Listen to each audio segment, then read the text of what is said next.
Pedro, Pedro, Pedro. ¿Cuántas cosas podemos hablar de este tremendo hombre? ¿Cuántas cosas vivió con Jesús? O más bien, ¿cuántas cosas Jesús vivió con Pedro? Estoy seguro que muchos de nosotros nos podremos identificar con él, con Pedro. Déjame decirle algo. En el Nuevo Testamento encontramos 4 listas donde Jesús llama a sus discípulos: Mateo, Marcos, Lucas y Hechos. En las 4 listas se nombra a los mismos 12 hombres y es muy parecido el orden en el que aparecen. Lo interesante y curioso es que en las 4 listas el primer nombre que aparece es Pedro. Esto definitivamente confirma el nivel que Pedro tenía de liderazgo y la manera en que representaba a todo el grupo. Me puedo imaginar a Mateo, que junto con Juan son los únicos apóstoles que escribieron un evangelio. Lo que siente cuando está escribiendo y que el Espíritu Santo le está dictando, y llega al punto en que le dice: pon a Pedro primero. Señor, me imagino a Mateo diciéndole: Señor, pero ¿y si me pongo yo? No, pon a Pedro. Algo también muy curioso en estas listas es que el orden en el que aparece y que está formado por 4 grupos siempre es un orden descendente según el nivel de intimidad con Jesús. Así que el grupo principal de esta lista está conformado por los que primero llamó. Y vea lo que dice en el Evangelio de Juan, en el capítulo 1 y del versículo 35 en adelante. Al día siguiente, Juan estaba otra vez allí con 2 de sus discípulos.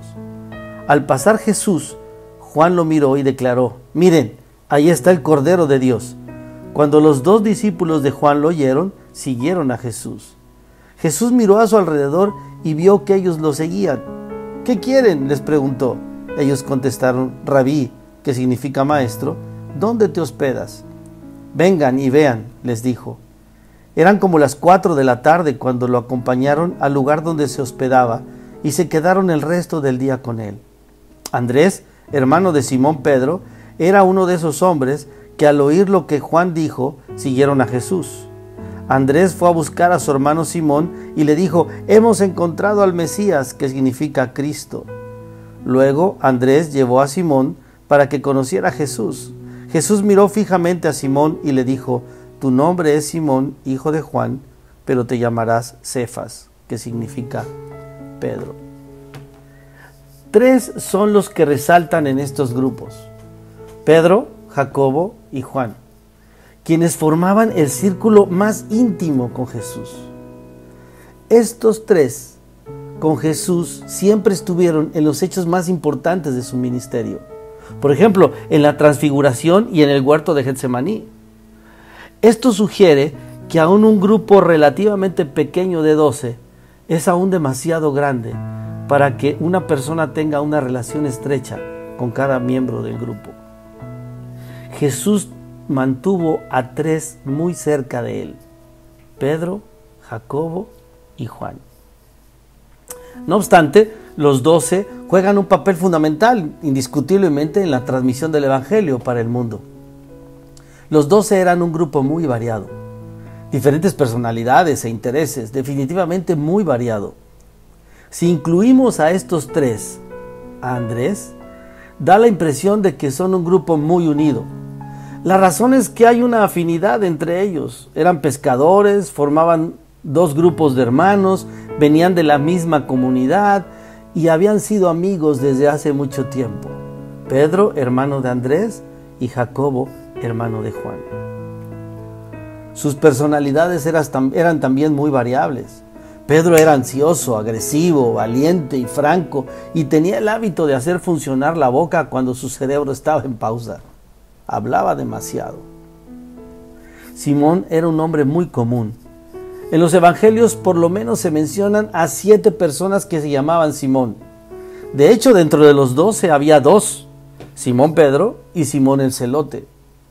Incluso hay un medio hermano de Jesús que se llamaba también Simón. Vea lo que dice Mateo 13:55. Y se burlaban: no es más que el hijo del carpintero. Y conocemos a María, su madre, y a sus hermanos, Santiago, José, Simón y Judas. El padre de Judas Iscariote, Simón de Betania. Bueno, el padre de Judas Iscariote se llamaba Simón, y también Simón de Betania, Simón de Cirene. El nombre completo de Simón del que estamos hablando es Simón, hijo de Jonás. Pero recuerda que Jesús le da otro nombre, ¿no? En Lucas 6:14 le dice Simón, a quien llamó Pedro, Andrés, hermano de Pedro, Santiago, Juan, Felipe, Bartolomé. Es importante este relato porque Jesús no solo le da un nombre nuevo para reemplazar el viejo, sino que también lo llamó Pedro. En algunas ocasiones lo conocemos como Simón, otras como Pedro y otras más como Simón Pedro. Pedro es una especie de sobrenombre, significa roca, Petros en griego, y que más específicamente significa un pedazo de roca, una piedra. El equivalente en arameo era Cefas, lo leímos en Juan 1:42. Esta es la descripción del primer encuentro cara a cara de Pedro con Jesús. Roca fue su sobrenombre. No obstante, el Señor lo siguió llamando Simón en varias ocasiones posteriores a darles este sobrenombre. El sobrenombre era importante y el Señor tuvo una razón específica para ponérselo. Por naturaleza, Simón, decía, era impetuoso, inconstante y poco digno de confianza. Tendía a hacer grandes promesas que no podía cumplir. Era de aquellas personas que se entregaban de cuerpo y alma a una cosa, pero que se rinden antes de terminar. Por lo general era el primero en entrar y demasiado a menudo era el primero en salir. Cuando Jesús lo encontró, se ajustaba a la descripción que hace Santiago de un hombre de doble ánimo, inconstante en todos sus caminos. Pareciera que Jesús le cambió el nombre a Pedro para que este sobrenombre fuera un recordatorio perpetuo de lo que debería de ser, de lo que él debería ser. Y desde ese momento en adelante, cada vez que Jesús se dirigía a él, le estaba enviando un mensaje sutil. Si lo llamaba Simón, le estaba diciendo que estaba actuando con su viejo yo. Y si lo llamaba Pedro o Roca, lo estaba reconociendo por actuar en la forma en que debería de actuar.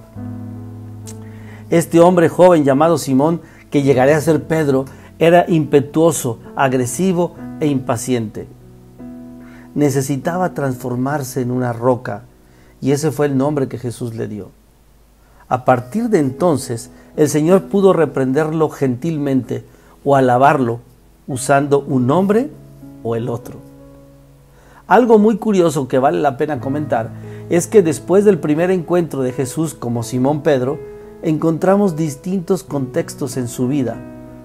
Uno es el contexto secular. Por ejemplo, Jesús le llama en este contexto Simón. Es decir, cuando habla de la casa de Simón, cuando habla del oficio de pescador, y le dice una de aquellas barcas, la cual era de Simón, ¿se acuerda? Y Lucas dice que Jacobo y Juan eran compañeros de Simón. Todas estas expresiones que se refieren a Simón por su nombre aparecen en un contexto secular. La segunda categoría de referencia, donde le llama también Simón, es cuando Pedro expone las características de su yo no regenerado, cuando estaba pecando en palabra, actitud o acción. Cada vez que empieza a actuar su viejo yo, Jesús y los escritores de los evangelios vuelven a llamarlo Simón. En Lucas 5:5 es un ejemplo. Maestro, respondió Simón, hemos trabajado mucho durante toda la noche y no hemos pescado nada, pero si tú nos dices, echaré las redes nuevamente.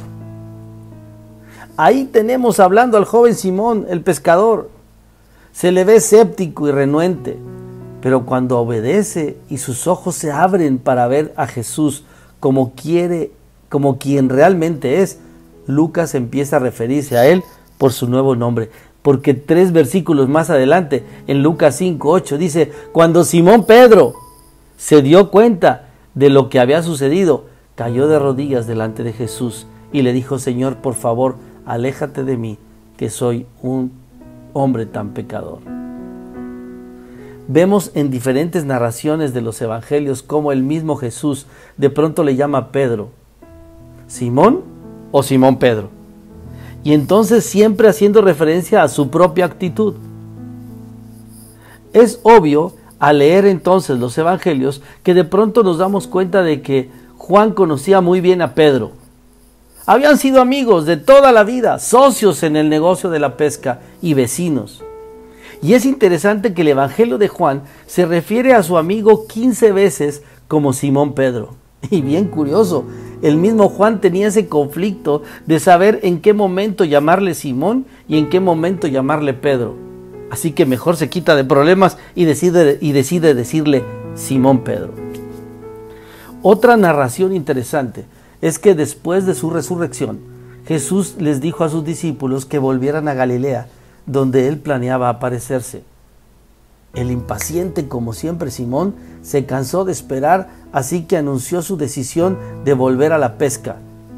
Y como era usual, los demás discípulos siguieron obedeciendo a su líder. Subieron al bote, pescaron toda la noche y no sacaron nada. Recordemos también lo que pasó aquella vez en el que Jesús se dirige a Pedro como Simón, preguntándole, Simón, hijo de Jonás, ¿me amas? 3 veces Pedro le reiteró su amor. Aquella fue la última vez que Jesús tuvo que llamarle Simón. Unas pocas semanas más tarde, en Pentecostés, Pedro y el resto de los apóstoles fueron llenos del Espíritu Santo y fue Pedro, la roca, quien predicó aquel día. Pedro era exactamente como a muchos cristianos son hoy día, carnales y espirituales. A veces sucumbimos ante los hábitos de la carne, otras actuamos en el espíritu. A veces Pedro fue pecador, pero otras actuó como un hombre tiene que actuar. Este hombre vacilante, a veces Simón, a veces Pedro, era el líder de los 12. El liderazgo de Pedro se hace claramente evidente en la forma en que habitualmente tomaba la posición de vocero de todo el grupo. Siempre está él en el primer plano tomando el liderazgo. Parece haber tenido una personalidad naturalmente dominante. Y Jesús decidió darle un buen uso a ese don natural entre los 12. Después de todo, fue el Señor quien lo escogió para que fuera el líder. Pedro fue formado y capacitado por el designio soberano de Dios para que fuera el líder. Es más, el propio Jesús lo formó y entrenó para que lo fuera. Por lo tanto, cuando observamos a Pedro, estamos viendo cómo Dios forma a un líder. Este es un dato bien interesante. Aparte del nombre de Jesús, el de Pedro es el nombre más mencionado en los evangelios. Nadie habla con tanta frecuencia de Jesús como Pedro, y a nadie se refiere el Señor Jesús con más frecuencia que a Pedro. Ningún discípulo es censurado tanto por el Señor como lo es Pedro, y ningún discípulo censuró a Jesús como lo hizo Pedro. Qué tremendo, ¿no? Vea Mateo 16:22. Entonces Pedro lo llevó aparte y comenzó a reprenderlo por decir semejantes cosas. Dios nos libre, Señor, dijo, eso jamás te sucederá a ti. Ningún otro confesó a Jesús tan decididamente o reconoció su señorío tan explícitamente como Pedro.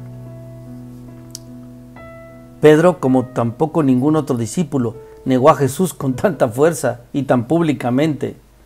Nadie es alabado y bendecido por Jesús como lo fue Pedro. Y fue Pedro el único a quien llamó Jesús Satanás. El Señor tuvo cosas más duras que decirle a Pedro que a ningún otro, que a ninguno de los otros. Todo esto contribuyó a ser el líder que Cristo quiso que fuera Pedro. Dios tomó un hombre con una personalidad ambivalente, vacilante, impulsiva y rebelde y lo transformó en un líder fuerte como una roca.